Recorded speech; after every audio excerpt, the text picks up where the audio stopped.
आप लेकिन उस तक जाने का कुछ स्ट्रेट वे होता नहीं है। So when you wish something big, then be ready for some heart breaks, क्योंकि सुकून बर्बाद किए बगैर आप कोई चीज़ अचीव नहीं कर सकते। That is not possible, that is not possible.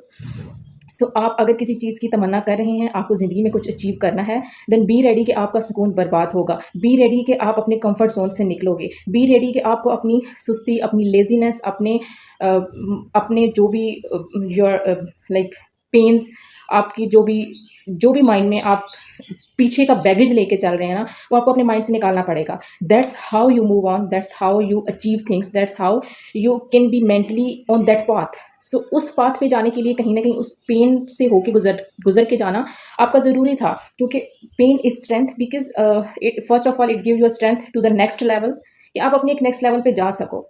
दूसरा क्या है कि जब तक आप उस चीज़ maybe life is making us ready for something big, और उस स्टेज पे जाके जब हमने कुछ चीज़ों को बर्दाश्त करना है, maybe we don't have that tolerance in ourselves. तो लाइफ को हमें किसी तरह रेडी करना है उस चीज़ के लिए, if we are like wishing for something big, और एंड देन जो स्ट्रेंथ आती है ना पेन के बाद, I feel like the blessed people are, जो कभी किसी हार्ट ब्रेक से गुजरे हैं, जिन्होंने हार्डशिप्स देखी हैं, जिन्होंने कोई ऐसी स्ट्रगल देखी है जिसने उनको बिल्कुल बदल के रख दिया है। बिकॉज हार्डशिप्स और हार्ट ब्रेक्स के बाद you come as a best version of yourself, and it is a never ended process, it is a never ending process। अगर आप ज़िंदगी में आगे बढ़ना चाहते हो तो that is part of the life आपको ऐसे ही सिखाती है। आप डिफरेंट चीज़ों को सर्वाइव करोगे, आपको वो स्ट्रेंथ मिलेगी, देन आप अगले स्टेप पे जाओगे।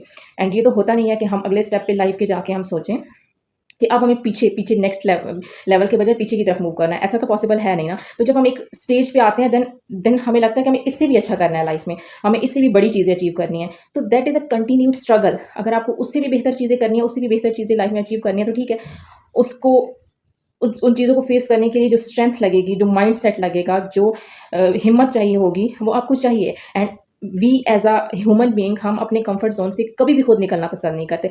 I am the type of person जो कभी भी अपने कंफर्ट जोन से उस तरह से नहीं निकलती। तो एवरी टाइम जब मुझे ज़िंदगी में मैंने खुदा से, यूनिवर्स से कुछ मांगा, तो उस तक जाने के लिए शायद मेरी लाइफ में कुछ अनप्रिडिक्टेबल, अनएक्सपेक्टेड टर्न्स आने ज़रूरी थे, because I was the one who was wishing for something, but I was not ready to be out of my comfort zone. तो उस कम्फर्ट ज़ोन से बाहर निकालने के लिए देन किस्मत को कुछ ऐसे डिसीजन लेने पड़े कि मुझे खींच के उस कम्फर्ट ज़ोन से जो चीज़ मैं नहीं छोड़ना चाहती थी, with a lot of pain मुझे वो छोड़नी पड़ी, क्योंकि मुझे उस कम्फर्ट ज़ोन से बाहर आना ज़रूरी था। फॉर व्हाट कि मैं जो विश कर रही थी अगले स्टेप पे जाने के लिए, उस विश के टू